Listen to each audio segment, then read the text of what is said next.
भगवान शंकर शिव जी की आराधना वह संसार में किसी भी अभिष्ट प्रकृति में उपस्थित या प्रकृति से परे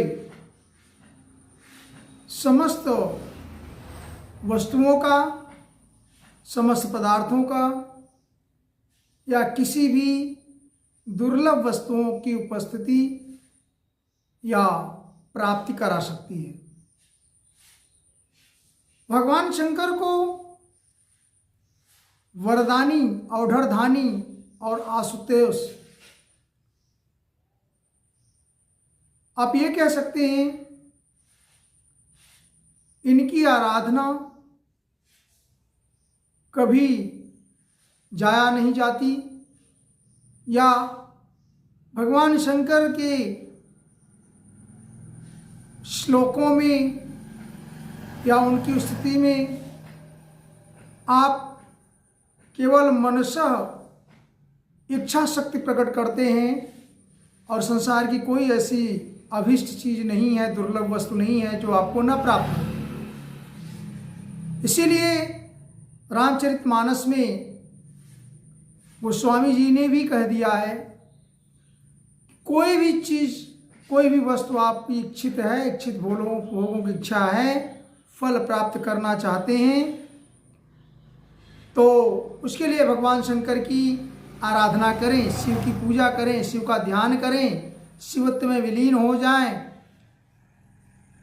मानस में गोस्वामी जी ने इच्छित फल कहते, जो इच्छा है, जो इच्छित वांछित अभिष्ट वस्तु की कामना आपकी है, इच्छित फल बिन शिव अवराधे, लहे न कोटि जोग जप धाधे।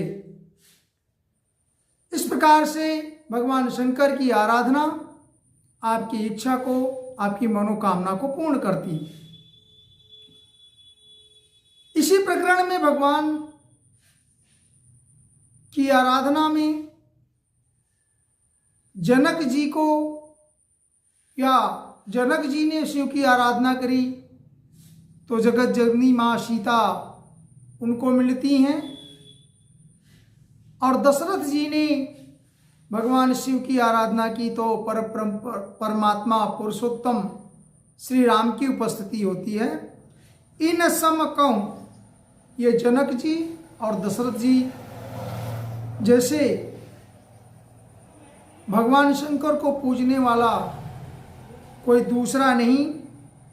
जनक सुकृत मूरत वै देहि, दशरथ सुकृत राम धर देहि।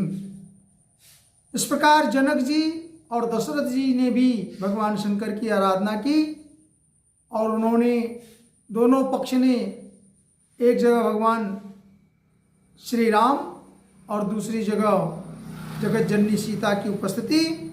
इन सम कहु न शिव आराधे, कहते हैं कि ऐसे संसार में कोई व्यक्ति नहीं है जो इनके समान भगवान शिव की आराधना की। काहु न इन समान फल साधे, और किसी को इस प्रकार का फल भी प्राप्त नहीं हुआ कि संसार के, ये कह लें, विश्व भावन भगवान, इष्ट, या ये कह लें परब्रह्म परमात्मा की उपस्थिति इन परिवार में हुई। ऐसे भगवान शंकर की आराधना के लिए शास्त्रों ने, श्रुतियों ने, पुराणों ने हमें आपको आदेश दिए हैं। और भगवान शंकर के विद्या काम शिवम यजेत आता है श्लोक कि विद्या की अधिष्ठात्री देवी मां सरस्वती हैं, लेकिन शिव की इच्छा समस्त काम को पूर्ण करता है। सब प्रकार के चीज़ों की उपस्थिति आपको कराता है। विद्या काम शिवम यजेत, शिव की आराधना से विद्या या सभी प्रकार के मनोकामना की पूर्ति आपको होती है। इधर आपने देखा परब्रह्म परमात्मा स्वयं रामेश्वरम में भगवान शंकर की आराधना करने के पश्चात ही लंका पर चढ़ाई करते हैं। यह दोनों एक दूसरे से परिपूर्ण हैं। भगवान शंकर और एक जगह तो यह भी आया है, भगवान ने स्वयं श्रीमद् भागवत के श्लोकों में कहा है कि ब्रह्मा विष्णु और शंकर मेरे ही तीनों रूप हैं। आवश्यकता अनुसार हम एक दूसरे में, त्रयमणिकम शब्द है, ये तीनों हम एक ही हैं, इनसे भिन्न नहीं है। जो इन्हें भिन्न देखता है वो मूढ़ है। परंतु आपने ये देखा कि भगवान शंकर की आराधना को महत्वपूर्ण बताया गया, क्योंकि श्रीमद् भागवत में एक जगह आया है, स्कंद 10-88 अध्याय श्लोक में नंबर 11,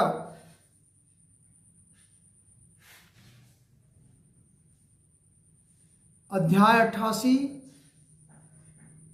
श्लोक नंबर 10, स्कंद नंबर 10, इसमें भगवान श्री कृष्ण ने यह कह दिया है कि मेरी आराधना बहुत सुदूर है, बड़ी मुश्किल है। अतो माम सुदूराराध्यम हित्वा नान भजते जना।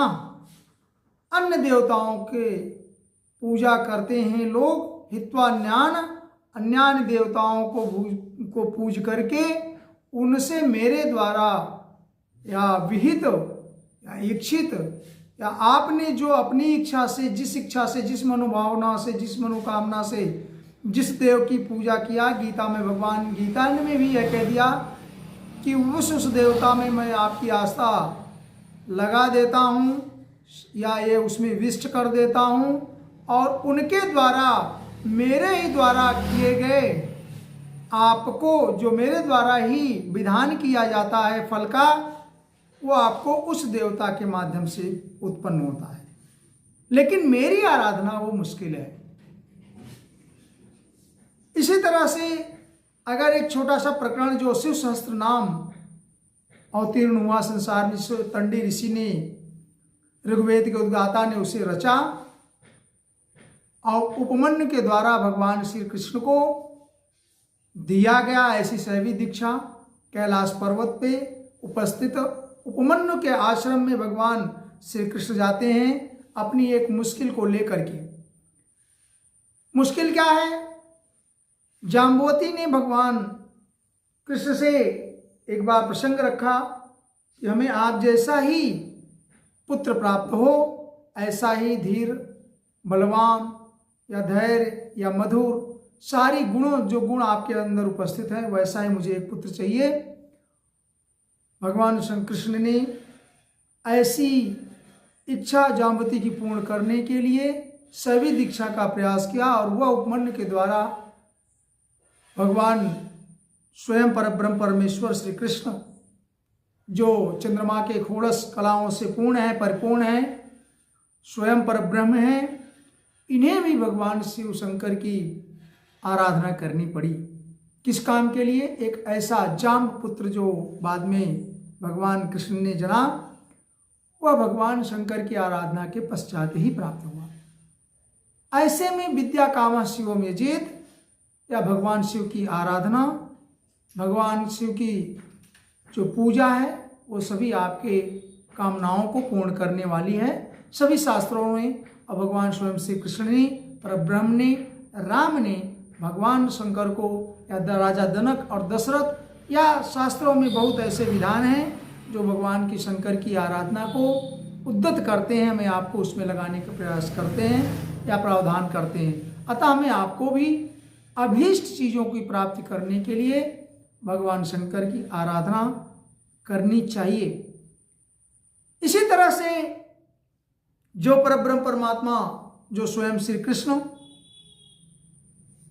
देवकी के गर्भ से उत्पन्न हुए, उनके हाथों में जो वंशी विराजमान है, वह भी भगवान शंकर पाश के रूप में उपस्थित होकर के बांसुरी बनते हैं, और भगवान शंकर ही उनकी बांसुरी में उपस्थित होकर के उसकी आवाज़ में, उसकी मधुर वाणी में या ये कह लें उसके गीत में उत्पन्न होकर श्री जी का आकर्षण बनते हैं और भगवान स्वयं राधामय श्री कृष्ण होते हैं। तो कहने का मतलब भगवान शंकर बांसुरी रूप में श्री कृष्ण के हाथों में होठों पर अपने आप ये कह लें आरूढ़ होते हैं और वह भी श्री कृष्ण के काम को पूर्ण करने के लिए। इस तरह से भगवान शंकर की आराधना आपके जीवन में उपस्थित कामनाओं को पूर्ण करने का एक रास्ता दिया परमात्मा ने। इसीलिए हमें आपको भगवान शंकर की आराधना किए बिना किसी काम को शुरू नहीं करना चाहिए, क्योंकि समस्त कामनाओं को पूर्ण करने के लिए भगवान शंकर का यजन करना अति आवश्यक है। जय श्री कृष्ण।